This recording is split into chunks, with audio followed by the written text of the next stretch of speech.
Welcome back to the Fifth Period Podcast, and we got a special guest here today, all the way from Chicago, Illinois, 2013 Pro Bowler. We got NFL 2014 most receiving touchdowns in the season. Allen Robinson, what's up?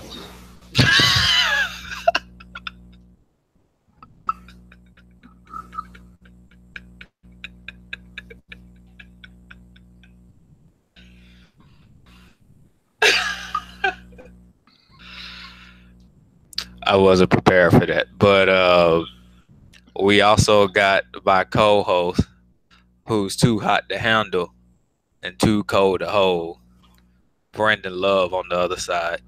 Hey man, I understand the too cold to hold. You seen me on the court. Yeah, we gonna go right on past that one. Hey man, telling you like Chad, you gotta switch. I mean, you couldn't stop me if I had to switch him on back for real though. I can make you miss in the elevator, right? Hey, I'd be opening the elevator. Right, right. So we welcoming everybody back to the second edition of the Fifth Period Pod.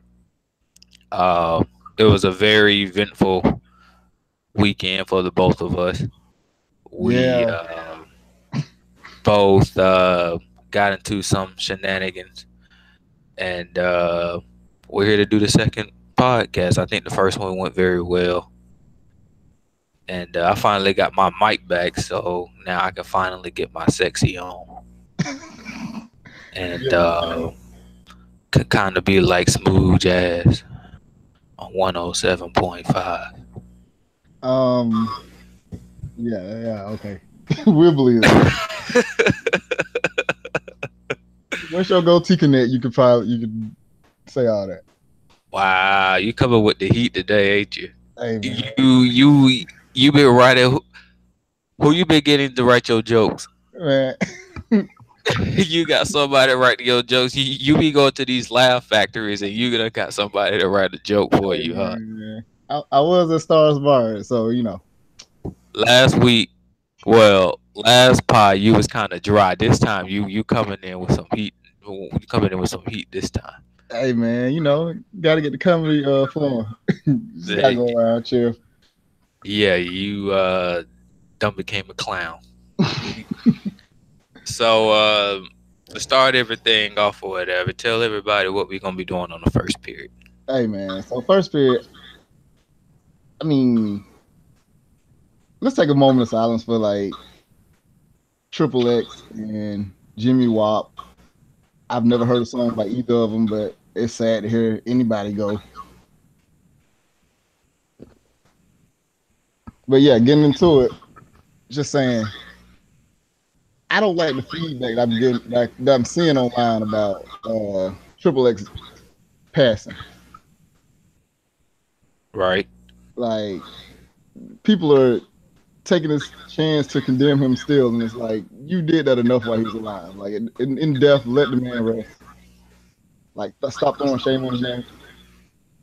This is the reason that people ask for their internet history to be white when they die, because they don't want you to have the ammo to say bad things about them. Yeah, I can see where you're coming from. I think a lot of people do that with public figures' death a lot. I think a lot of times when there is a passing, the Gen Pop do look at the person as far as a political statement rather than a human being.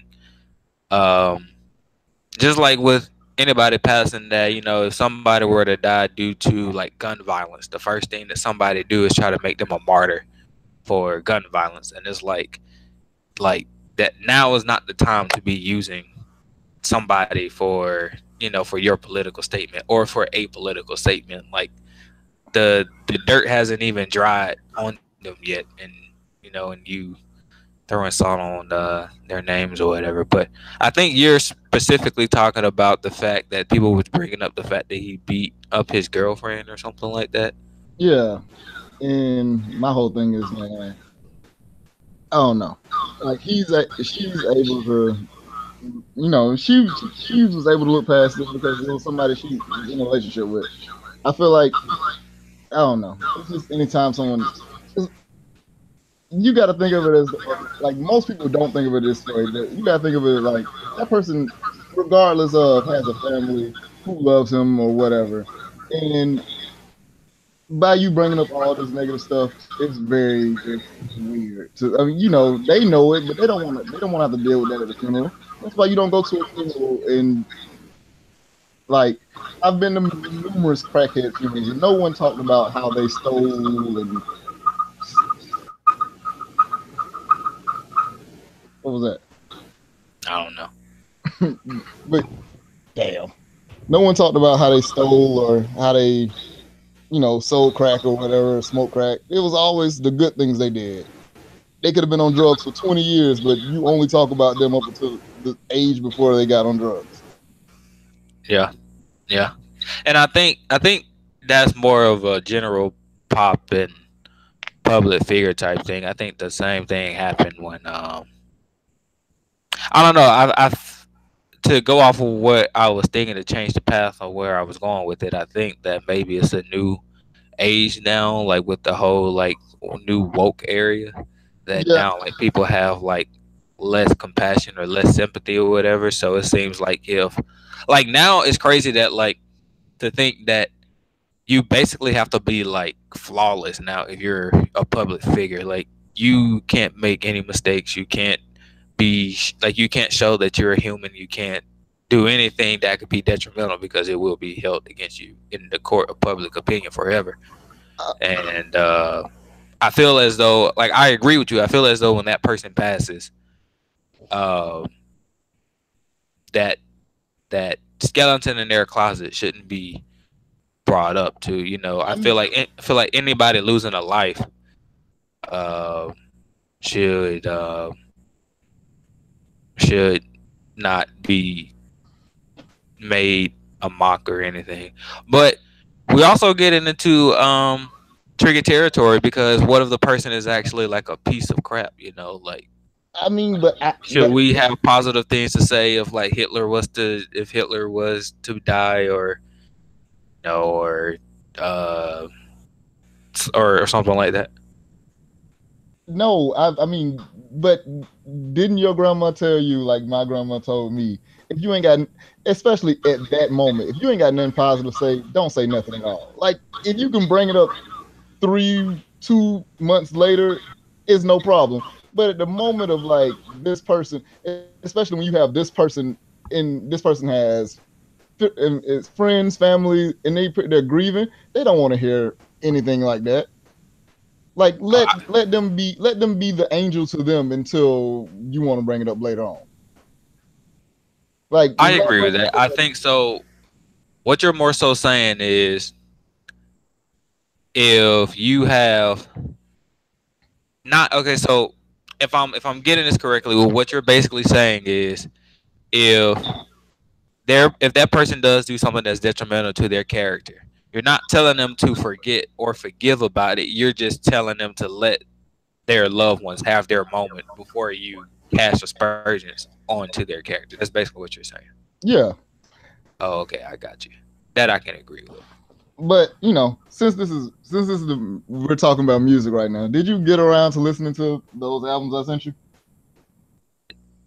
No, because you sent me a snippet, and what you sent me a snippet of, I felt like was trash. Time out. Do you not pay for anything? I'm frugal like Chad.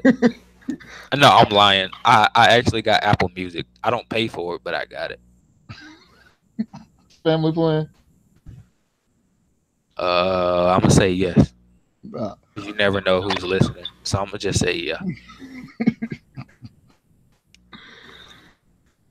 Listen, why didn't you listen? You should have just searched it, YouTube, something. I mean, you sent me one song, and he sounded like a basement rapper, and I was just like, the only rapper that I liked that you turned me on to was Childish Gambino. I mean, not Childish Gambino. Was I forgot his name. His name escaping me at the moment. He's always talking about Sonic. Charles Hamilton. Yeah, he was the only one I like that you put me on to. Charles Hamilton's a genius. And he had this song that I can't think of, but it started like she wore Hello Kitty socks, baby fat panties. Something, something, something, something, something was a granny. I don't know. I know it's on the L word. I know exactly what you're talking about. I just don't know the name of it. It's the L word, the mixtape. Yeah, So if I look up the L word, then maybe I can find it then. probably. Yeah. But what I actually, since we talking about music, I do want to say how we should bring up that Jay-Z and Nas still have beef about what 10, 12 years later, and he still took an L because he dropped the album on the same day that Nas did, and he still lost. And it makes it worse because he brought his wife into it, Beyonce, and both of them took an L because the album was trash compared to Nas's album. Time out. See, You can't do a secret album and then get people to listen to it and it's still trash. So 12 years later, Jay-Z still caught another L. And it's worse because he brought his wife into it. So first off, you want to come up here with all the lies, and then you want to have our podcast not like thrown in the trash by all the Bay stands. First of all, it's Beehive. Okay, Bay. You know damn well that Beyonce and Jay-Z turned into like trap stars. You knew it was over for them when they did a song with Future, bro. Look, they did a song with Future. It was kind of towards the end of that, towards the thing now. So you telling me that their album was better than Nas's album? I didn't listen. I didn't listen to the whole Nas album. I listened to the whole Beyonce Jay-Z project, and I thought it was really good.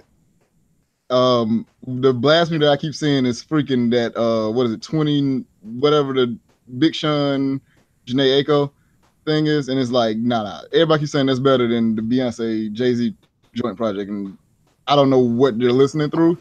But hold on now. I need some of those headphones they have because we need to set up some ground rules right now.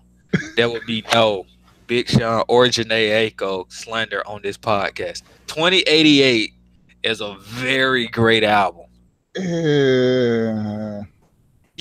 tripping. See, it's mediocre at best. That's because you haven't found love. That's why you don't know. You don't understand what it is to be with a woman. That's why. That's why you didn't like the album. Is that what we're calling it? Okay. Well, I guess so.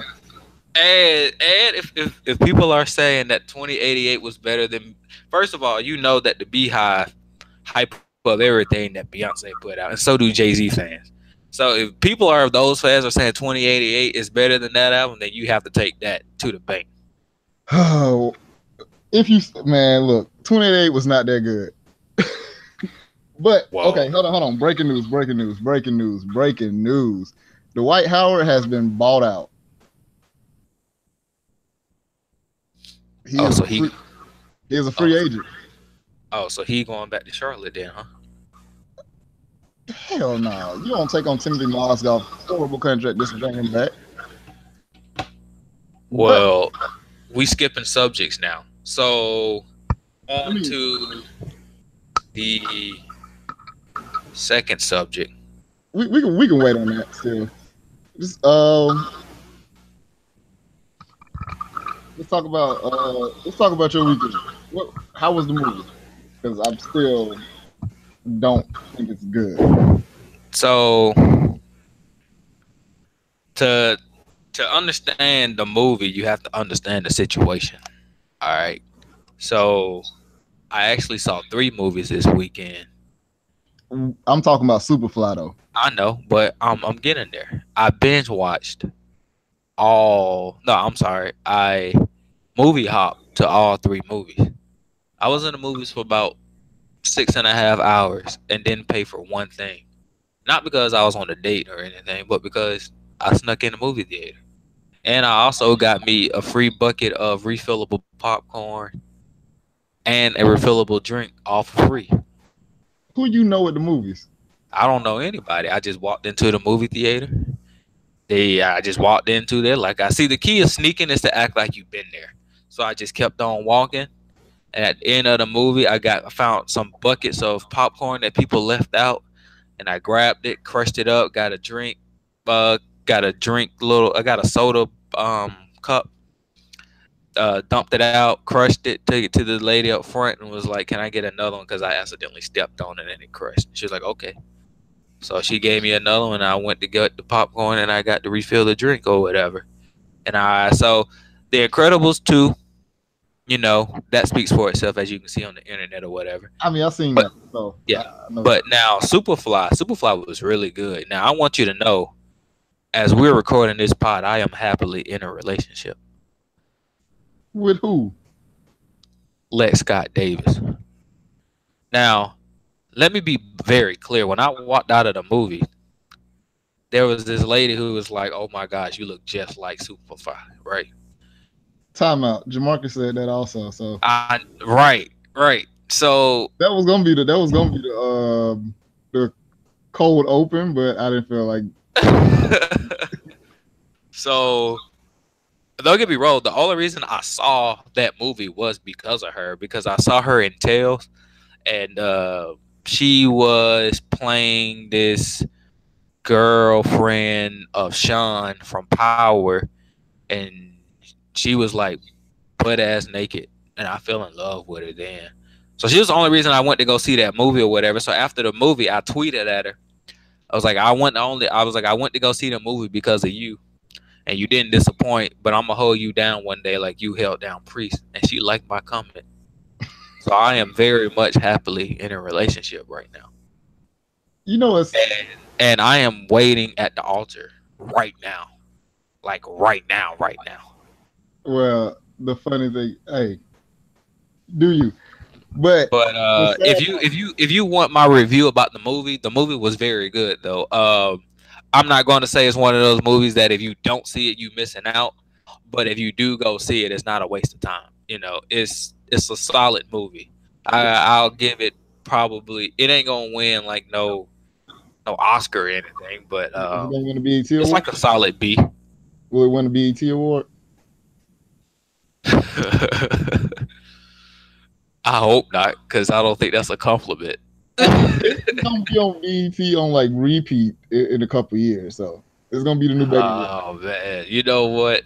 It kind of did have this whole Tyler Perry-ish feel to it. Ooh. In certain scenes. No, in certain scenes. I told you it's a solid B movie. Like, it's a solid B movie. It's not as cheesy as the previews made it to seem. The preview made it seem cheesy to me. I actually want that perm though. Here's the thing, bro. I'm throwing a Halloween party because my birthday is 2 days before Halloween, and I don't know what the theme is. But once I find out the theme, I may get a perm, bro. Whatever the theme is, I'm coming dressed as the Green Ranger. First of all, who said you was gonna get invited?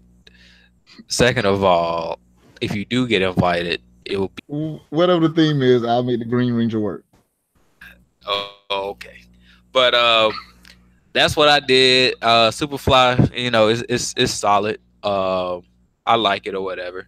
Les Scott Davis played a bisexual woman in there, and the woman she was kissing had the cakes, bro. The cakes. Okay, what else did you see?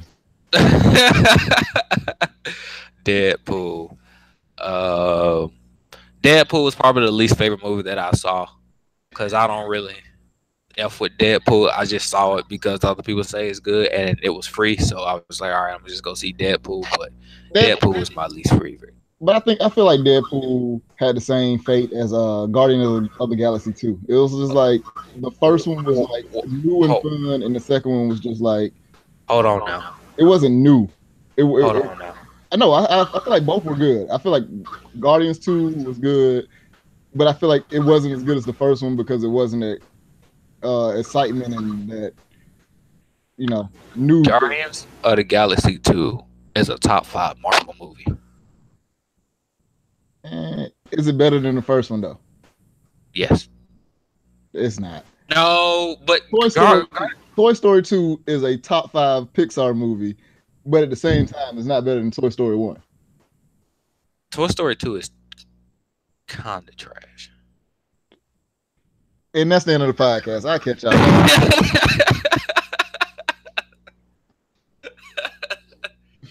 That's Okay, blasphemous. so what's your top 5 Marvel movies there? So tell me your top 5 Marvel movies there. Egregious. Tell me your top 5. Tell me your top 5 Marvel movies. Right now, Thor Ragnarok is probably number 1. Okay. Oh no, I take it back. I just the new Avengers. It don't have to be in order. Okay. Just top 5. Thor Ragnarok. What is the last Avengers that just came out? Yeah. Infinity War. Black Panther, and Spider-Man, and I guess Iron Man. See, I don't have Black Panther in there, and nor do I have Iron Man in there. Black Panther was good. Like, besides the hype, it was really good. I think I couldn't get past the hype, so I think so mine would be in no order. Also, it would be Spider-Man, Thor Ragnarok, Guardians of the Galaxy 2/1, so 1 and 2, and I got Ant-Man. I haven't seen Ant-Man yet, so Ant-Man is really good, but like I don't have like my hot take is Black Panther from a theatrical standpoint. It wasn't that good, bro. I felt like there was no depth in Black Panther. Maybe you need to go read that shit. Steven, okay. So, what's your top 5 Disney movies then? Like Disney or Pixar? Pixar is a long list, so I guess we'll do Pixar. Oh, see, Pixar is a lot harder. I know, cause it's a lot of them things. Okay. First off, starting off, it's planes, not cars, but planes. No joke. I'm joking. I don't know. That's very complicated. I can't just throw off a top 5 and for no reason. Did you know Toy Story 4 is coming out, bro? For why? I don't know. But here's my top 5. Like an accountant at this point, because he's aging with us. So at this point, he's like 28. And no, but you know he gave the cars away though. The toys away? Yeah, that's what I meant. So here's my top 5. Inside Out. Yeah, that's one. Toy Story. Monsters Inc. Yeah, that's one. Up. And I'm gonna have to say A Bug's Life. I always forget about A Bug's Life. But I'm mad. Oh, okay. I guess. I don't know. It's a hard list to just like throw out. Not really. I just did it. Yeah, but I would need. But if we talking about Disney movies, period, then I just want you to know that Wreck-It Ralph is up there to me, bro. Wreck-It Ralph is up there. If you telling me Disney movies, my whole Disney list may just be classics though. Like I think that's such a nostalgic thing. Oh, like Lion King and Notre Dame, and I don't think I put Lion King in top 5. And I feel like everybody. Wait, you said you won't put Lion King in the top 5? Not really. I didn't care for Lion King. I think it was good. I think the music on it is way better than the actual story. Okay, so what's your top? You could have a very well point about that. So what's your top 5 Disney movies then? Aladdin, of course, because Aladdin is my favorite. Wow. First of all, Jasmine smelled like Indian curry. I bet she's. Never mind. Keep going. Whatever. Aladdin. I never seen Aladdin, but keep going. What? Get out of here. Finding Nemo. Finding Nemo over Lion King? Yes, Finding Nemo over Lion King. All day. Hercules. Okay, Hercules is up there. Mulan. Good movie. Okay. And maybe Hunchback of Notre Dame. First of all, I got an issue with Hunchback of Notre Dame. Why? And here's my issue with it. It is so 2018. She uses the ugly guy to save the guy that she actually want to be with. Like she uses the guy who has a crush on her to save the guy that she actually want to be with. I mean, Ain't that some bull? I You mean, must go through that a lot as being the ugly guy, so you probably relate to that story a lot. no, because first off, I learned from Chip the Ripper, I ain't paying a hoe for nothing. Like I saw, like I like Dollar. the first time I saw the Hunchback of Notre Dame, Dame Dom or whatever, I saw it like a couple of months ago, and I was like, it's a good story, but like she was bad, she was bad. The priest wanted to have sex with her, or whatever. But then it was like, dang, like Quasimodo is really getting the short end of the stick because he legitimately liked this girl, but she's just using him to save the guy that she actually want to be with, and he got to pretend to be happy with it. Like that's crazy. But I mean, that was the first friend zone right there. oh yeah, true. True. No. Oh yeah, yeah, yeah. And then Frozen. Frozen also uh was Frozen. He didn't ever put her in the friend zone. He's just trying to use her. But yeah, But going off the Disney list, it is kind of hard to go through. I don't really have a top 5 Disney list. I just know that Wreck-It Ralph would be up there. And I mean, also, I feel like I should have put. Oh yeah, okay. Well, yeah. I just don't. I mean, Lion King is good, but I feel like the music is what makes Lion King. Like the story isn't as good as people say it is. that's a hot take. I know a lot of people that be very upset that you put down Lion King like that. It's the truth. I'll probably put Brave over Lion King. Wow, now that's You don't like a take Brave? right there. That's a hot take right there. That's coming in from the top rope right there. Okay, let's go to the next period before everybody think I'm the Stephen A. Smith. The Skip Bayless of Disney movies. Yeah, you are teetering on that line. So what you want to talk about? So the third period, as you know, today is the draft. And as you alluded to earlier, Dwight Howard just got bought out by the Nets. So with your Hornets actually having a higher pick than my Blazers, tell me what you hoping to see for the draft from just from an NBA perspective, from a Hornets fan perspective, or anything. Just let me know. My first thing is I hope we can make this trade and send Kemba to Cleveland and get this number 8. So what pick do y'all have now, currently? The hell if I know. I know it's not 8. I think we like 12 or something. Oh, so you want to see Kimberly? I mean, at this point, you might as well start it over. So I think a good trade. If I'm Cleveland, what I would want is you give me. Let's say I'm the GM for Cleveland. I call you. You're the GM for Charlotte. You let me know if this is a fair trade, right? You give me Kemba, Nicholas Batum, and MKG. No. I'm sorry. You give me Kemba, Nicholas Batum, and Frank the Tank for the number 8 pick. J.R. Smith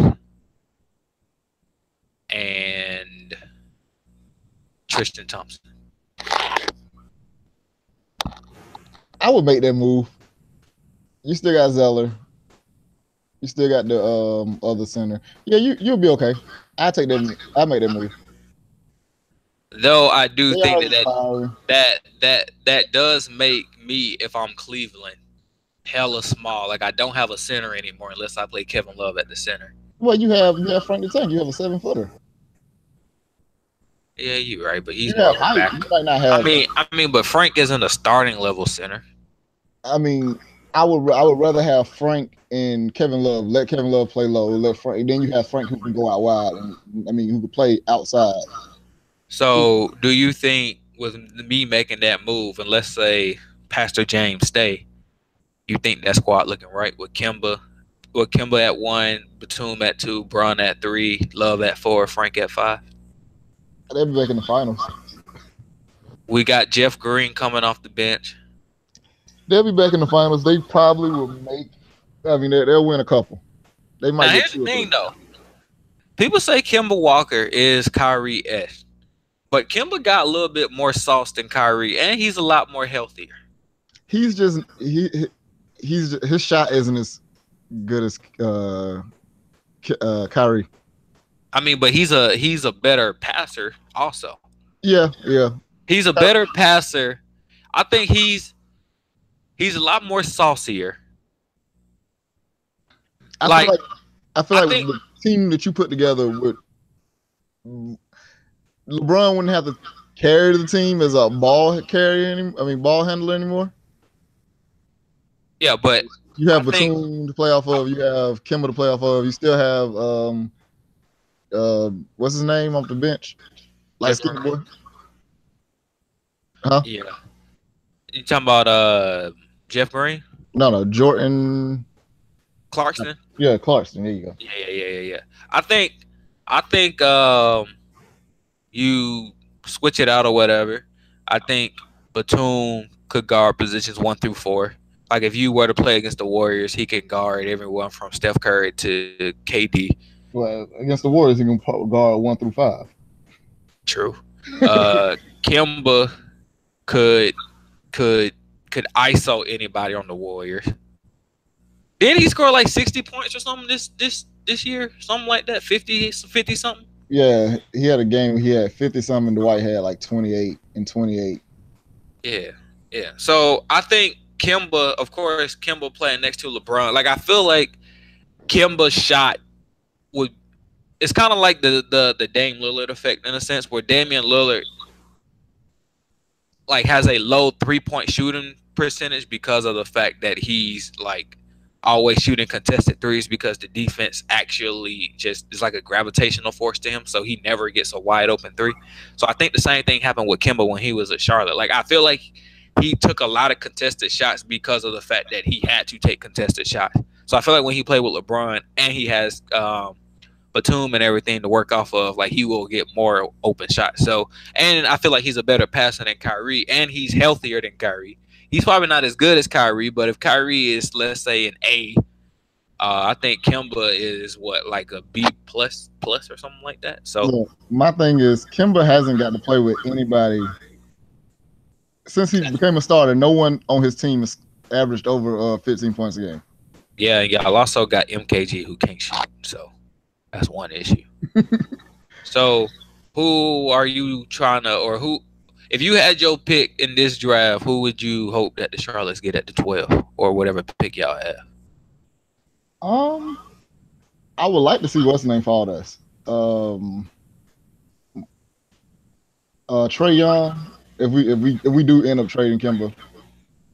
Trae Young. Okay, so let's say you keep Kimba. Michael Porter Jr. or Michael Porter Jr.'s brother. I need hold on right quick.